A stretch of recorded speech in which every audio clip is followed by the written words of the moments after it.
यादव समाज की आम सभा का आयोजन किया गया, जिसमें अलवर जिले के सभी विधानसभाओं और सभा एवं समितियों के प्रबुद्ध समाज जनों ने बालकों के भविष्य के संबंध में श्री कृष्ण छात्रावास के कुशल संचालन हेतु ठोस समाधान एवं बिना समाज की अनुमति के दुकानों के अनाधिकृत निर्माण के विषय में निर्णायक चर्चा हुई, जिसमें समाज के लोगों ने एवं हॉस्टल वार्डन ने अपने अपने विचार व्यक्त किए। सभा में समाज ने वार्डन वीरेंद्र यादव को बिना समाज की अनुमति के अनाधिकृत दुकानों के निर्माण एवं सैकड़ों हरे भरे पेड़ों की अवैध कटाई का दोषी पाए जाने पर आम सभा ने सर्वसम्मति से वार्डन वीरेंद्र यादव को कार्य मुक्त करने व शीघ्र नए वार्डन की नियुक्ति किए जाने का निर्णय लिया। आम सभा में जिला यादव महासभा में व्याप्त अनियमितताओं, कार्यकाल पूर्ण होने के बाद भी 6 वर्ष से चुनाव का न होना एवं आम सभा नहीं करवाने पर अग्रिम कार्रवाई का निर्णय लिया गया।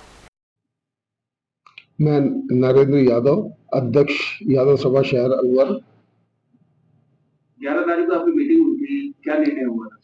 सर, 11 तारीख को एक आम सभा हुई जिसमें पूरे जिले से लोग पधारे थे, यादव समाज के लोग पधारे थे, और जिसमें श्री कृष्ण सेवा समिति, सारी समितियां और सारे समाज के लोग पधारे थे। और उस दिन वार्डन मुख्य काफी बिंदुओं पर चर्चा हुई, लेकिन मुख्य तो वार्डन छात्रावास के बारे में चर्चा हुई, जिसमें छात्रावास के वार्डन वीरेंद्र यादव को भी बुलाया और उनका भी पक्ष रखा, पक्ष सुना समाज ने। उसके बाद सर्वसम्मति से सारे समाज के लोगों ने ये तय किया कि उन्होंने जो भी काम किया, सैकड़ों पेड़ उसमें थे छात्रावास में, उनको कटवा दिए, अनाधिकृत निर्माण किया जिससे उस किसी की सलाह नहीं ली। तो समाज ने ये महसूस किया कि भाई बिना समाज की सहमति से ये काम किया, और समाज ने उनको वार्डन पद से हटा दिया गया और शीघ्र नए वार्डन की नियुक्ति की जाएगी। ये जो दुकान अभी अलॉट हो रही है, उनका क्या भविष्य रहेगा? एक्चुअली ये सारी दुकानें दूसरे समाज को दी गई है। हमारे समाज के लोगों का मानना है कि ये दुकानें समाज के लोगों को ही दी जाए, इसलिए इनका सबका जो भी जिसको भी दी गई है वो कैंसिल किया जाएगा और उसकी जगह समाज के लोगों को ही दी जाएगी। किस तरीके से दी गई है? कोई गोली लगी है या नहीं? जैसा कि उस दिन वार्डन ने अपने पक्ष में बताया कि मैंने वो दुकानें किराए पे दी है, जिनसे मैंने 2-2 लाख रुपए बतौर अमानत राशि दी है। किन लोगों को दी है? कुछ मूर्ति वाले हैं, कुछ और समाज के लोग हैं, उन्हें दी गई। आपके साथ में तो आपके समाज वालों को मिलनी चाहिए। समाज के लोगों को, क्योंकि अगर समाज के लोगों को मिले तो समाज के 25 दुकानें हैं तो 25 लोग कम से कम रोजगार मिलेगा उन लोगों को। पहले प्राथमिकता यादव समाज को ही देनी चाहिए, और नहीं तो उसके बाद किसी को दे सकते। हाँ, अगर यादव समाज नहीं लेता है तो दूसरे समाज को दी जा सकती है। 11 तारीख को एक जनरल हाउस की मीटिंग रखी गई थी, जिसमें शहर यादव समाज के अलावा बाकी जो समितियां हैं और बाकी जो सभा है उसके भी सदस्य यहाँ पे उपस्थित रहे।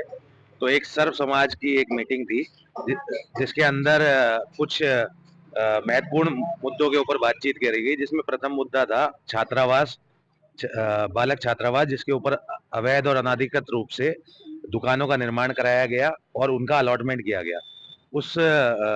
उस मीटिंग के अंदर वार्डन जो है वहाँ के, वो भी यहाँ पे आए थे और उन्होंने अपना पक्ष रखा, जिसमें समाज के लोगों ने उनसे सवाल पूछे कि किस आधार पर वहाँ दुकानों का निर्माण किया गया और किस आधार पर वहाँ अलॉटमेंट किया गया। समाज से बिना पूछे, बिना परमिशन लिए, बिना कोई मीटिंग करे किस प्रकार से उन्होंने ये निर्माण कराया। और समाज ने फिर बाद में ये फैसला लिया कि वार्डन को तुरंत प्रभाव से कार्य मुक्त कर दिया जाए और जो दुकानें हैं उनका अलॉटमेंट भी कैंसिल कर दिया जाए। कोरोना काल में 2021 में श्री सुबह सिंह ने वीरेंद्र यादव को वार्डन नियुक्त किया और उसका संयोजक बनाया था बलराम यादव को। तो वार्डन ने अपनी मर्जी से उसमें बुजुर्गों को कम से कम 50 पेड़ लगा हुए थे, काफी बड़े बड़े थे, उनको कटवा दिया और बेच दिया गया। उसके बाद वार्डन द्वारा उसमें प्राथमिक रूप से दुकानों का निर्माण कराया गया और समाज को न देकर गैर समाज को दुकान दी गई। उसका विरोध होने पर जब हमने उसको रुकाया, काम को रुकाया, उसके बाद उन्होंने बैक डेट में बना के कमेटी बना के उन्होंने खाना पूर्ति की।